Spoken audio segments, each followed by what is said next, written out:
BRS ప్రభుత్వంలో అందరికీ కష్టాలే, కరెంటు కష్టాలు, నీళ్ళ కష్టాలు. ఇవాళ రైతులు చూడండి, ఒక మంత్రి మాట్లాడతాడు, వ్యవసాయ శాఖ మంత్రి గారు, బీఆర్ఎస్ వాళ్ళు రాజకీయం చేయడానికి పంపిస్తున్నారు. ఇప్పుడు పెద్ద మనిషి దేవుని సాక్షి చెప్పు, నువ్వు దేవుని సాక్షిగా సార్ మాకు ఎవరు పంపలేదు. మాకు ఇప్పుడు నెల అవుతుండే 4 పెట్టుకొచ్చి 20-30 రోజులు అవుతున్నది. మందు మొదలు దొరుకుతలేదు, ఏరిగా దొరుకుతలేదు. నీది ఎవరు? 3 రోజులు ఆయన తిరగబట్టి. అమ్మ నువ్వు చెప్పమ్మా, నాకు కూడా ఎన్ని రోజులు తిరుగుతున్నావు? 3 రోజులే సార్, 4 రోజులు. నువ్వు పెద్ద మనిషి, ఏం పేరు? నీ పేరు? అమ్మా అక్క, నువ్వు చెప్పక్క, ఏ ఊరు నుంచి వచ్చి?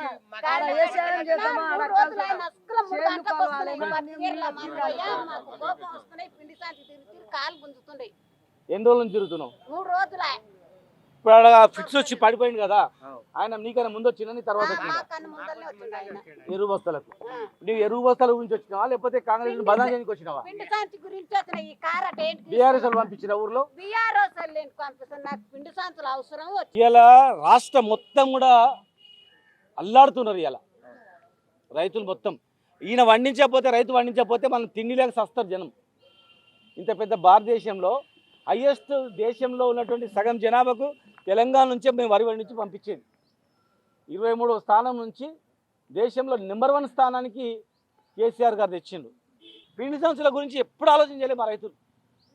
ఇలా ఆంధ్రప్రదేశ్ ప్రభుత్వంలో ఈ పరిస్థితి ఉండే, ఇలా మళ్ళీ ఆంధ్రప్రదేశ్లో ఉన్నటువంటి పరిస్థితి పునరావృతమైంది. ఉన్నమాట అంటే ఉరికి పడతారు, ఉన్నమాట అంటే ఇప్పుడు రాండి ఊర్లలో తిరగండి, వీళ్ళు ఒప్పుకోరుతో ఉందని ఒక మంత్రి మాట్లాడతాడు, బాధ్యత లేకుండా మాట్లాడతాడు.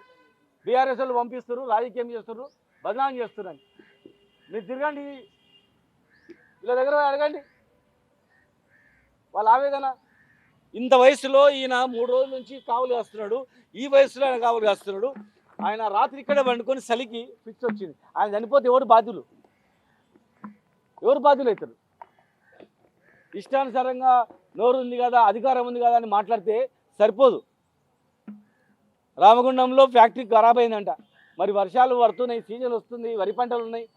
ఆ ఫ్యాక్టరీ బాగుందా లేదా అని పర్యవేక్షించిండ్రా? ఎవడైనా చూసిండ్రా? నడుస్తుందా లేదా? ఇప్పుడు బంద్ అయిన తర్వాత దాన్ని నిన్న సెక్రటరియట్ పిలిపించారు, రేపు రిపేర్ చేస్తారంట, 10 రోజులు అవుతుందంట. 10 రోజుల తర్వాత యూరియా స్టార్ట్ అవుతుందంట.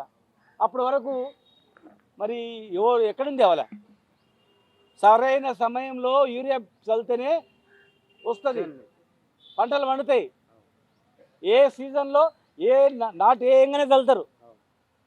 అవగాహన లేకుండా మీరు ఇష్టానుసారంగా వ్యవహరిస్తే ఎవరు బాధ్యులు కావాలా? ఒక్క ఓటేసిన పాపానికి ఇన్ని కష్టాలు వీళ్ళకు. పొద్దుగా లేస్తే రాత్రి వరకు అవి పండిన పంట గిట్టుబాటు ధర కూడా రాదు. మళ్ళా మీరు దయచేసి వెంటనే నష్టం మొత్తం పరిహారం చెల్లించాలి. యూరియా మీరు ప్రభుత్వం నుంచి ఫ్రీగా ఇవ్వాలా, ఉచితంగా ఇవ్వాలా. మీరు చేసిన తప్పు పనికి ఉచితంగా యూరియా సరఫరా చేయాలా. ఎన్ని ఎకరాలు నాటేసిండ్రు అనేది మీ వ్యవసాయ శాఖ అధికారుల దగ్గర లెక్క ఉంది, దాని ప్రకారం మీరు పంచిపెట్టండి. యూరియా సకాలం చల్లినందుకు నష్టపోతుంది, పంట తక్కువ వస్తుంది, దానికి మీరు నష్టపరిహారం చెల్లించాలా. రైతులకు క్షమాపణ చెప్పి మీరు బాధ్యత తీసుకొని ఉచితంగా పంపిణీ చేస్తారా చూడండి. అర్ధగంట సేపు అయింది, ఇక్కడ రైతు ఫిట్స్ వచ్చిపోయిండు. ఇక అర్ధగంట తర్వాత వచ్చింది అంబులెన్స్లో ఆక్సిజన్ అందక బుస్సాపేటలో ఒక రైతు చచ్చిపోయిండు. మా విలేకరు సాబ్ చెప్తున్నాడు, మా అన్న కోసిగిలో కూడా అట్లా అయిందని చెప్పి. ముఖ్యమంత్రి గారి నియోజకవర్గంలోనే అంబులెన్స్లో రాక ఆయన చనిపోయిండు అని చెప్పేసి. ఇన్ని కష్టాలు పడి మేము పాలమూరుని కాపాడుకొని ఇరిగేషన్ ప్రాజెక్టులు కట్టుకున్నాము. 90% కంప్లీట్ అయినాయి, కనీసం 10% కంప్లీట్ చేస్తలేరు. ఒకడు ఓటేసిన పాపానికి ఈ కష్టాలు అనుభవిస్తున్నారు. బాధ్యత లేకుండా అవమానపరిచే రీతిలో, రైతులు అవమానపరిచే రీతిలో కావాలని లైన్లో కూర్చున్నారు. ఎవడైనా రాత్రి మగలు చెప్పులు పెట్టుకొని కూర్చుంటాడా బంధనం చేయడానికి? నీకు బంధనం చేస్తే ఏమొస్తుంది? ఇలా యూరియాతో పాలు తయారు చేస్తారని చెప్పి కూడా మనం టీవీలో చూసినాం. పాలను కూడా తయారు చేస్తారని. పాల ఉత్పత్తి 11 లక్షలు, ఖర్చు అయ్యేది 55 లక్షల పాలు. ఎక్కడి నుంచి వస్తున్నాయి? మరి యూరియా ఎక్కడ పోతుంది? ఏం దందా చేస్తారు యూరియాతో? ప్రభుత్వమే బాధ్యత వహించాలా, రైతులకు నష్టపరిహారం ఇవ్వాలి. ఇంత ఈ 70-80 వయసులో వీళ్ళందరూ కూడా రాత్రి మగలు ఇక్కడ కావాలి కాస్తున్నారు.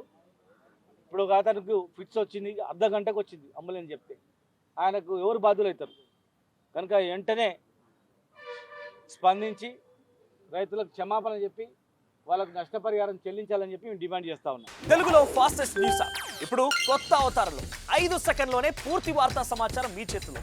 సోషల్ మీడియా ట్రెండ్స్ మీ కళ్ళ ముందుకే live TV and voice search ఆప్షన్స్తో ఇప్పుడే డౌన్లోడ్ చేయండి. యాప్ లింక్ డిస్క్రిప్షన్లో ఉంది.